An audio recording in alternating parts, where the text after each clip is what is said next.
Okay, so deep dive on A1298C. So C677T is your main MTHFR mutation. It is in what's called the catalytic domain, meaning the domain that does the job, right? It actually turns folate into activated methylfolate. I don't know how to do this without just like flipping my camera around. So if somebody does know, let me know and I'll make more professional videos in the future. But this is the whole MTHFR enzyme. I have the domains highlighted here, but I could just go back to the regular MTHFR enzyme. So this is what it looks like. This is the whole thing. If I go here and hit TED domains and I'm on AlphaFold, it's going to show me that this is the catalytic domain. So this is the domain that actually changes folate into methylfolate. This entire domain is a regulatory domain. So we're on amino acid 222. Amino acid 222 is that C677T. So we're looking at the same thing when we're looking at the main MTHFR enzyme. So that's this, what I'm getting ready to show you. So I've got it highlighted here in pink, and you can see that the main MTHFR mutation is very, very much in the catalytic domain. However, this A1298C, it's the pink right there, it's in the regulatory domain.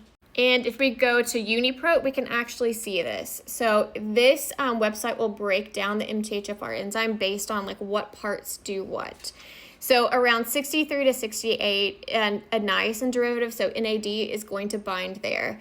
FAD is going to bind down a little bit later, and then we start getting into the substrate binding pocket about 228. Remember, the main MTHFR enzyme mutation, right, C677T, is at 222. So it's right next to the FAD pocket, right next to the substrate binding pocket, which makes sense, right? Because when we see clinical studies about the C677T, we actually see that it decreases enzyme function.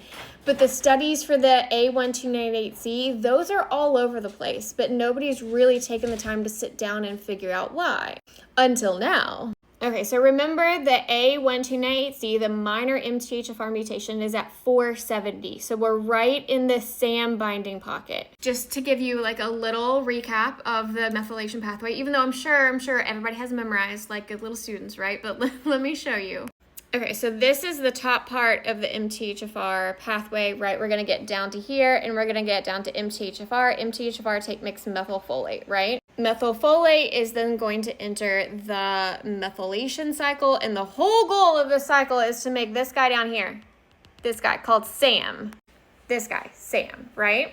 Now, I know most people think your methylation pathway is only about making SAM, but there are actually two different ways this pathway can go. You've got homocysteine, which is, a toxic compound in your body. It likes to damage blood vessels and like causes a lot of brain inflammation. But it can be made into SAM, which is your body's main methyl donor. It's the whole point of methylfolate. That's why you take it. Or it can actually be made into glutathione, which is your body's main antioxidant. That's why so many diseases are associated with the methylation pathway. Now, your body just doesn't want to go full force all the time making SAM, right? Because it needs to use the same building blocks to make glutathione. So like if you have to make cake and muffins, you don't use all of your flour just to make muffins because you're going to have none of your flour to make cake. So your body actually has regulatory mechanisms in place to where if you've made enough cake, your body's going to turn off the cake making process and start making muffins. And this is what's wrong with the A1298C when it's mutated. Your body can't shift processes. So what should happen in this regulatory domain right here, if it's not mutated,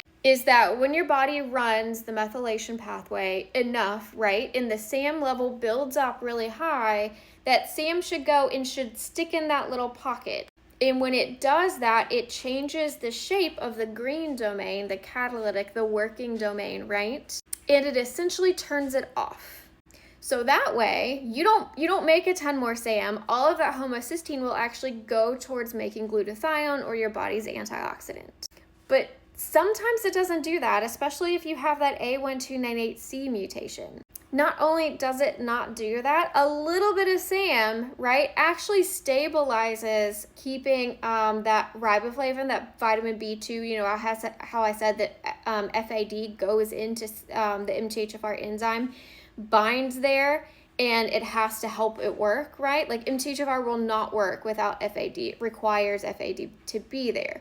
Well, if you have that C677T, the pocket where FAD binds is kind of loose and FAD will fall out.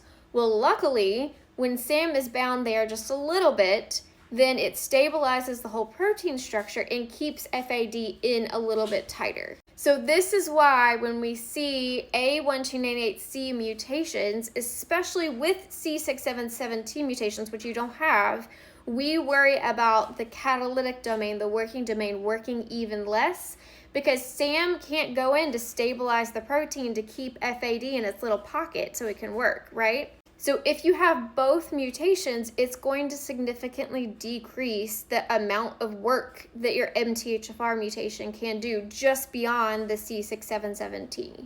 If you just have the A1298C mutation, you're not going to be able to turn MTHFR off really well, which means that it's going to keep running, which means that you actually might see some symptoms of like low glutathione or like oxidative stress more with A1298C, even though glutathione's not even in that pathway. Just to show you how separate these two are, this is the folate pathway, this is MTHFR right here, this is the methylation pathway.